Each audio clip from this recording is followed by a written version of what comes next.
إن الحمد لله نحمده ونستعينه ونستغفره ونعوذ بالله من شرور أنفسنا وسيئات أعمالنا. من يهد الله فلا مضل له ومن يضلل فلا هادي له، وأشهد أن لا إله إلا الله وحده لا شريك له، وأشهد أن محمدا عبده ورسوله. يا أيها الذين آمنوا اتقوا الله حق تقاته ولا تموتن إلا وأنتم مسلمون. يا أيها الناس اتقوا ربكم الذي خلقكم من نفس واحدة وخلق منها زوجها وبث منهما رجالا كثيرا ونساء، واتقوا الله الذي تساءلون به والأرحام إن الله كان عليكم رقيبا. يا أيها الذين آمنوا اتقوا الله وقولوا قولا سديدا يصلح لكم أعمالكم ويغفر لكم ذنوبكم، ومن يطع الله ورسوله فقد فاز فوزا عظيما. أما بعد، السلام عليكم ورحمة الله وبركاته. أكم جرتان أجيفتوتك إنك كيرنا. الحمد لله رب العالمين. بقى جراتني سنين جنة بك جرتنتي فارونك الله هاتي إن شاء الله تعالى. أكما بيك كمو برومسك إنك قوياها الرأى سينا أبو بكر الصديقي سنرى اللي كتاش نفاق النجرة وردوفين كيسا نفانا هاتو جنة دوبة. أبو بكر الصديق رضي الله عنه hedduu agartanii taariin isaa waan dheeratuuf kutaa tokkoffaa lammaffaa sadaffaa afuraffaa jennee oofu jirra. kutaan shanaffaan ka guyyaa har'aa kun mawqifa isaa agartee guddaa akka ta'e jechaadha. sahaabaa keessatti waan isa agarsiisurraa tokko suni maali jennaan gaafa sulhii hudeybiyaadha. sulhii hudeybiyaadha jedhanii araara agartee argame jidduu ummata mushrikaatii fi jidduu ummata muslimtootatitti. suni maali? ummanni muslimtootaa gaafa saniin keessatti umraa isaanii godhuudhaaf ka'anii agartee bayan. yeroo isaan bayaniin keessatti ummanni agartee mushriktootaa nabi muhammadin alayhi salaatu wassalaam akka inni ganna saniin keessatti umraa saniin goone dura dhaabbatan. gaafa san agartee dura dhaabbannaa san keessatti nabiin kenna waan jedhe ummata mushriktootaa kanarraa har'a waan tokko yoo isaan na gaafatan an isaanifin awwaadhaa, wama isaan naan jedhan maraa har'a isaaniif awwaadhaa jedhe. achii duuba ummanni qureeshii kun warroonni mushriktootaa ka gaafa sanii nabii kenna alayhi salaatu wassalaam nabi muhammadiin aarii guddaa itti qabanii. duulli badriillee argamee dabree jira. kanaaf jecha agartee akka malee gaafa duula badrii keessatti namni irraa fixame dubbii kanaaf jecha arabni maqaa nu balleessaa akkamitti muhammad dhufee makkaa seenaa kalee nama nurraa fixee nurraa booji'ee har'a dhufee yoo inni kaseenu taate eeybiteenna jedhan duuba. akka inni hin seenne ni dhoorgina jedhanii bahanii eegan. akkasitti nabii kenna seenuu dhoowwan. yeroo kana agartee waan jedhaniin ati baranaa nurraa deebi'i, waggaa dhufu koottuu agartee umraa kee godhi sharxi irratti. sharxiin sun maali? waggaa dhufu yeroo dhuftee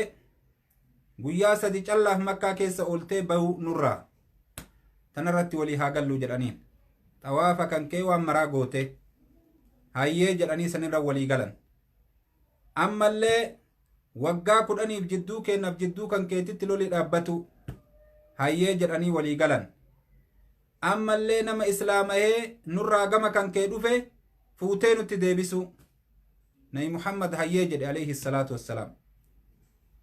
nama immootu muslima keessaa bahee gara keenna dhufe akka nuti sitti hin deebifne hayyee jedhe nabiin kenna alayhi salaatu wassalaam. yoo laalan kalimaa kufrii fakkaatti miire akka malee dubbiin ulfaatti miire nama islaamahee agartee an islaama jedhee gama ummata muslimtootaa dhufe ummanni muslimtootaa qabee ofirraa kennuun akka malee ulfaata. kanara gaafatanii nabiin kenna hayyee jedhe umraa baranaallee hin gootu nurraa deebi'i hin seentu makka hayyee jedhe nabiin kenna alayhi salaatu wassalaam. dubbiin akka malee ulfaataadha. jecha nabi muhammad jedhe kana sahaabaa tokkoofillee hin liqinfamne. namni martini dallane sahaaban guutunni aaran nabi muhammad ma akkana nu godhe jedhani abbaa bakrii male radiyallaahu anhu wa ardaahu rabbi sarra hajaalatu seenanta abbaa bakriiti dhageeffadha abbaa bakrii callatuuyyuu tole jedhe in jaalate waanuma nabiin arge abbaan bakrii yaadni abbaa bakriiti fi yaadni nabii kennaa tokko ta'e ummata kaan irraa ni dhokate wanni abbaan bakriiti fi nabiin argan salawaatu rabbi wasalaamuhu alayhi ajaa'ib haga umar dallanee dubbii kanarraa nabii kennatti dhufee waan jedheen umar alasta nabiyyallaahi haqqan ati nabiyyii dhugaan taane yaa nabi muhammad qultu balaa an nabiyyii dhugaati nabiin kenna akkana jedheen an nabiyyii dhugaati rabbiin na ergate umar dallanee akkana jedhe alasnaa alal haqqi wa aduwwunaa alal baaxil nuti karaa haqaa irratti hin jirru aduwwiin kenna karaa baaxilaa irratti hin jirtu nuti karaa haqaa irratti hin jirru nuti ummanni muslimtoota aduwwiin teenna karaa baaxilaa irratti hin jirtu jedhee gaafate akkana jedhee gaafate nabii kenna alayhi salaatu wassalaam nuti karaa haqaa irratti hin jirru jedhe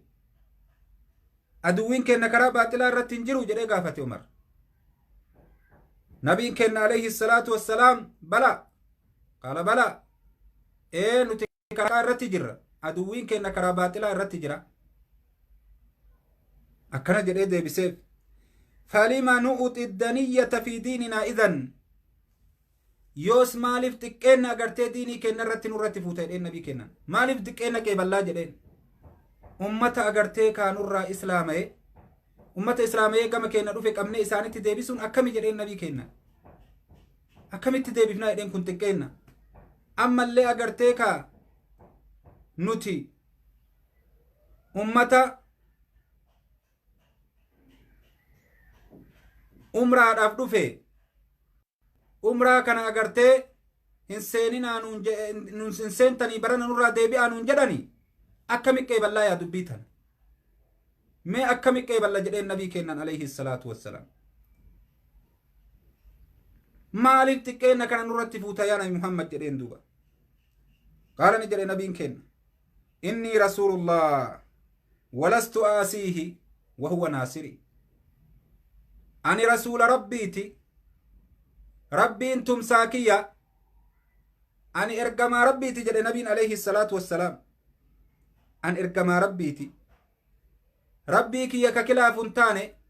rabbiin immoo naa tumsaa jedhe nabiin alayhi salaatu wassalaam rabbiin naa tumsaa jedhe nabiin kenna alayhi salaatu wassalaam umar waan jedheen awalasta كنت تحدثنا أننا سنأتي البيت فنطوف به يا نبي محمد أتقاف نتمي مدينة جرو كانت أديسي تنتاني مال إسنين كن بيتي تنرفتني توابتن كانوا جت تنتاني أكسن جتين تريت أما مو كنو بيتي الراغرتي ديما قالا ننجراني ندواني أكنو تنسيني نقودو تنجراني أكامي دبينكم walin dhabne jecha keetti jechuu isaati ka umar akka malee dallane jennaan duuba nabiin kenna alayhi salaatu wassalaam bala fa akhbartuka anna na'atiihi al'aama kana jedheen nabiin sitti odeessee jira ganna kana keessa dhayna jedhe ganna kana dhayna ganna kana keessa umraa goona jechaa sitti himee jira jedheen beeytiini xawaafnaa si hime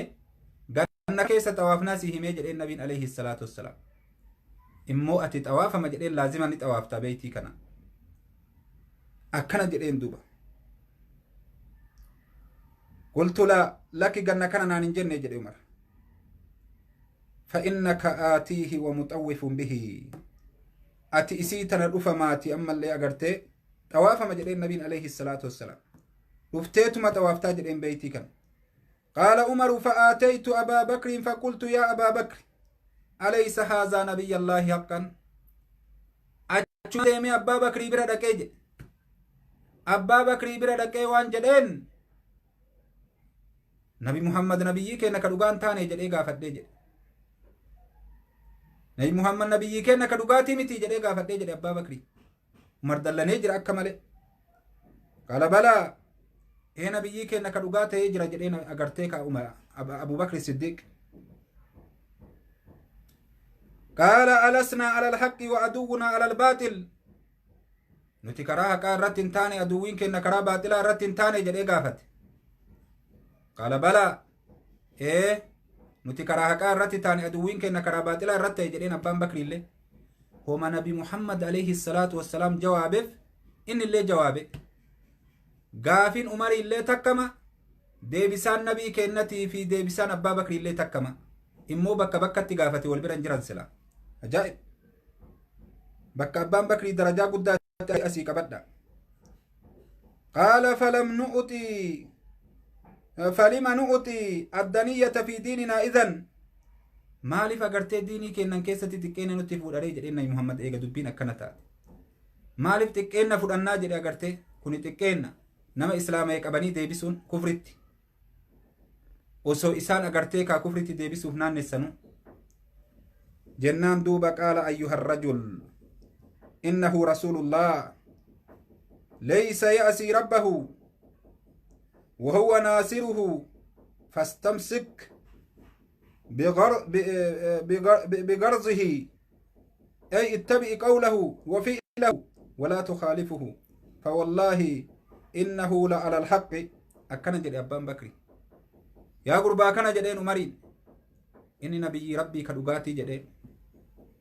ربي إساء قرتين انكلافو جدين ربي إساء إسافتم سا جدين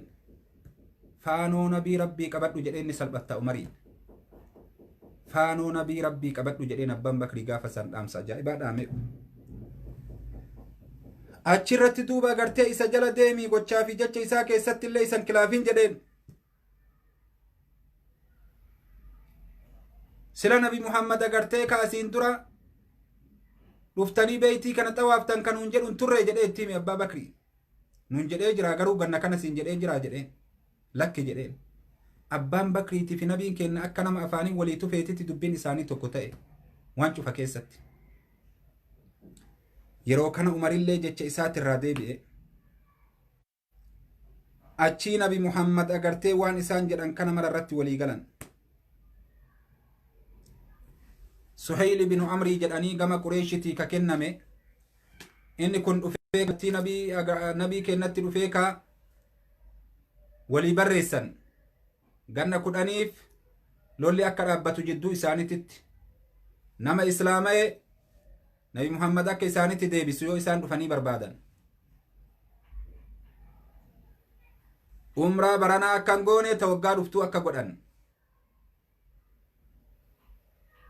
kanarratti walii galan yeroo maqaa barreessan kuni waan muhammad هذا ما قاده محمد رسول الله صلى الله عليه وسلم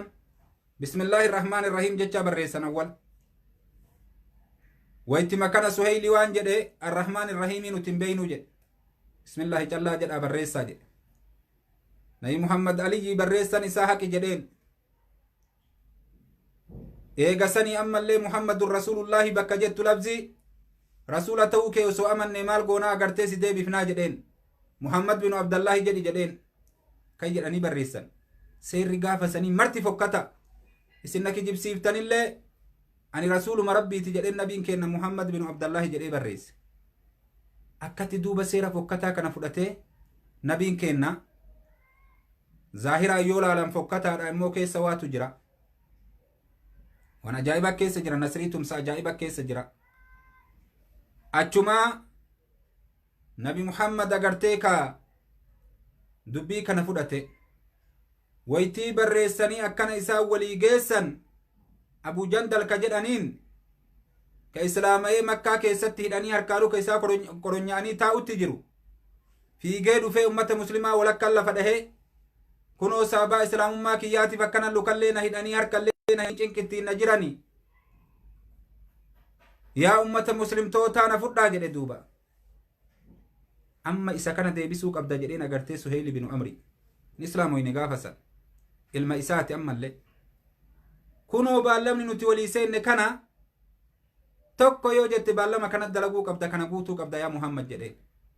amma walii barreessu jirraamii kun amma agartee waan amma eegaluu barreessineetiin amma fixutti jirru kana tokkocha naa dhiisi jedheen nabiin abadan hin dhiisu jedheen akkasi qabanii itti kennan duuba haga ulfaatu agarta akkasi qabee nabiin kenna itti kenne Umar jala deemee Abuu Jandalii kana seeyfii isaa bakka kana qabatee itti garsiisa Umar narraa fuudhiti morma irraa muriin jechuu isaati bar Umariin kun agartee akka malee jagna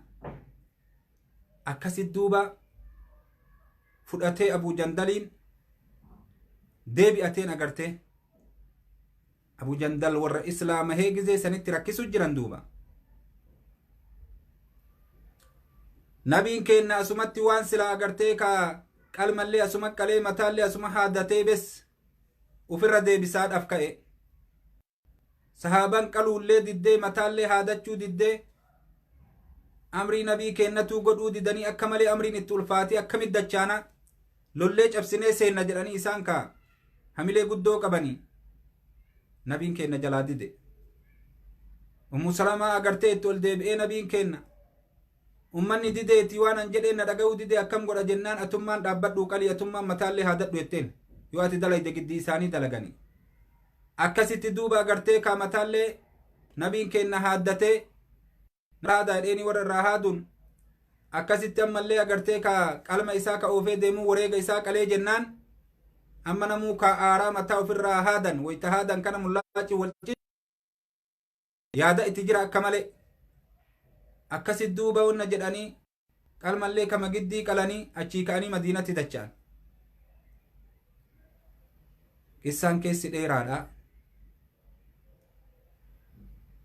qissaan keessi dheeraa namallee walitti erganii Usmaan illee nabiin kenna achi ergee isaanin dubbatee achii gaddeebi'e jidduu kanatti kijibni tokko dhufee Usmaan ajjeesan jennaan nabiin kenna lolaaf waytima san sahaaba agartee kaakuma 1,400 riwaayaa biraatti aga 500ti warra kana baallama seense du'arratti yelloolla jedhanii du'arratti agartee baallama seenan eegasanii dubbiin akkas hin taane Usmaan ni deebi'e haala kanaan achirraa ka'anii Madiina galan Madiina deebi'anii jennaan ganna 10 waliin lolluu waan waliin mallatteessaniif jecha ummanni Qureeshii irraa dhaabbate duraanuu ka fitnaa guddaa itti godhaa jiru Qureeshii nabiin kenna jidduu kana muhaadaraa bal'ise duuba gandoota arabaa kaawwan cabsee muhaadaraallee agartee itti gadi dhiisee da'awaa bakka mara dhaqqabsiisee diiniin bal'ate akka malee ummanni Qureeshillee agartee namni isaanirraa islaama'e tokko dhufee Madiinatti jennaan barbaada dhufanii jennaan achumaa agartee nama lama erganiiti namni lamaan ergan dhufanii Madiinaa gahanii nabi Muhammadiin kunoo nama nurraa islaama'ee dhufe sharxiin nuti walii qabnu agartee kaadisuudha nutti kenni jedhanii namni kun badee nu jalaa dhufe nabi Muhammad qabee itti kenne achii gurbaan asiin deemee wayta karaa waliin gahan jarataawwan agartee bakka ciciisaa wayta gaanii ciisan seeyfiin teetunni bareeddi maashaallah ajaa'iba fakkaatti seeyfii ajaa'ibaati jedheeni walumaan haasayaa deemanii gurbaan kun gowwaadha kaameel laalaanatti as kenni jennaan itti kenne seeyfiidhaan kaan achitti morma irraa dhahee waytanii jedhe kun asii ol ka'ee baqate ari'ee akkasi Madiinaa seense qaallichi ka harganu akkasitti agartee nabi Muhammad jala seene achii nabi Muhammad maal dalayde jedheen duuba ati teetiitti na kenniteemi jedhe agartee baallama kee geeffatte kalaas jedheen nabii kennan kananat dalagee na dhiisi jedheen duuba akkasit duuba gurbaan sun achirraa ka'ee gaaratti gale duuba sahaabdichi sun gaaratti galee namni islaamee achi booda gara nabi Muhammadin deemu gara isaatti achi baqata duuba ilmi Ikrimaa faa akkasuma ilmi agartee ka amrii kun faati ijoolleen shabaabban tun cufte achitti achi baqatti isatti gaara keessan walgaanii shiftaa ta'anii naggaadee Qureeshii ta'a agartee ka Shaam deemtee galtu dabruu dhoorgan karaa qureeshin ufumaa cinqattee nabi muhammaditti xalayaa ergatte yaa nabi muhammad rahiimummaadhaan si qabne gaaf duraanumatu akkay jedhee barreesse amma irraa galle warri islaamee garuma kan kee haa dhufanii akka gaaratti shiftanii nun finne nurraa qabi jedhaniin amma inumaa kadhaan ta'een nu taate ta isaanii taate hikmaa rabbii kana laala waan rabbiin dalagu nabiin kenna dubbii kana rabbi isa agarsiise edaa gaaf duraatu amrii kana fudhate achirraa wayta xalayaan sun dhufte achii agartee ummanni naggaadota iyyatanii himatanii achii jarra gaaratti xalayaatti barreessanii koottaa sahabatti makamaa nabiin kenna jedheen tumsi akkana argame wayta jedhaniin achirraa ka'anii isaan dhufan warri agartee sulhii Hudaybiyaadha sahaabdonni gaafa san nabii kennatti aaran ka dubbiin hin galiniif kun cufti amma kana tawbaa deebi'an gama rabbii isaanii umar haga gaafa du'uutitti dubbiin sunna keessaan baanee jedhe gaafas nabii kenna dhaabbadhee jedhe gabra bilisoomsaa ture umar sababaa saniif yaa rabbi naa araarami dubbii gaafa sanii waan narraa dhokate ilmii gaybaadhaa waan hin beeynen keessatti nabii kennan morome jedhe tumsi ajaa'ibaa gad dhufe jidduu sanitti tumsi ajaa'ibaa jarri tun agartee kaa gagaaratti akkas dalayde ufii kadhattee ummanni qureeshii ufitti jetteeni ka qara qabdee nu deebifta jedhaniin lammata deebi'anii jidduu kanatti nabiin kenna keeybar cabsee bakka meeqa cabse warri qureeshii ka duraan fitnaa qabsiisu walii baallamanii kaa ganna 10 guutuu waliin lollu jedhanii warri irraa dhaabbate nagahaa waliin jiraatan jidduu kanatti ummanni muslimtootaa heddummaatee diiniin bal'ate qureeshii wal lola dhaaban namni biraa kennu ofirraa sodaatu hin jiru dalluun agartee ka arabaa gosootii arabaa keessatti ummata qureeshii kana warri dandeettii qabu warra ammallee haramaati dhagahamaa namni isaan jalaa nafu kufriin agartee mushrikni gaafasanii duuba nabiin kenna alayhi salaatu wassalaam xalayaa araba bira dabree gaafa ruum faaris habashaa bakka mara ergee xalayaa nabiin kenna akkasitti ummanni islaamummaan bal'atte gaafa silaa waggaan ga'ee achi itti nabiin kenna gaddeebu hisaabumayyuu hin qabu sahaban hedduminarraa jechuudha warri dhufanii agartee umraa waliin godhan umratul qadaa akka jedhamu ummanni hisaabumaan qabu achi booda akkatti rabbiin subhaanahu wa ta'aalaa tumse nabii kenna diinii isaatiif rabbiin akkasitti tumse seenaa abbaa bakrii gaafa san sahaabdonni guutuun qanaa'aa kan argatin namni ziqii argatee jecha nabii kennaa faana bahee waan nabi muhammad jedhe san irratti qalbiin isaa quufte akkasitti agartee qalbiin isaa ziq jette abbaa bakriiti gaafa san keessatti akkana duuba akkasitti duuba abuu bakri siddiiq rabbi isarraa haa jaalatu gaafa saniin keessatti gahee guddaa kana taphate gaafa saniin keessatti abuu bakri siddiiq gaafa sulhii Hudaybiyaa keessatti akka kana dalage duuba rabbi isarraa haa jaalatu abuu bakri siddiiq yoo jedhan nama laafaadhaa miti duuba hojiin isaa akkana ture insha allahu ta'aalaa darsiin keenya kutaan 5ffaan asumatti nu hobba'a yoo rabbiin aalamaa fedhe haga darsii biroo kutaa agartee 6ffaan walitti deebinutti seenaa abbaa bakrii irraa nagahan nu turaa isiniin jedhaa مع السلام إلى اللقاء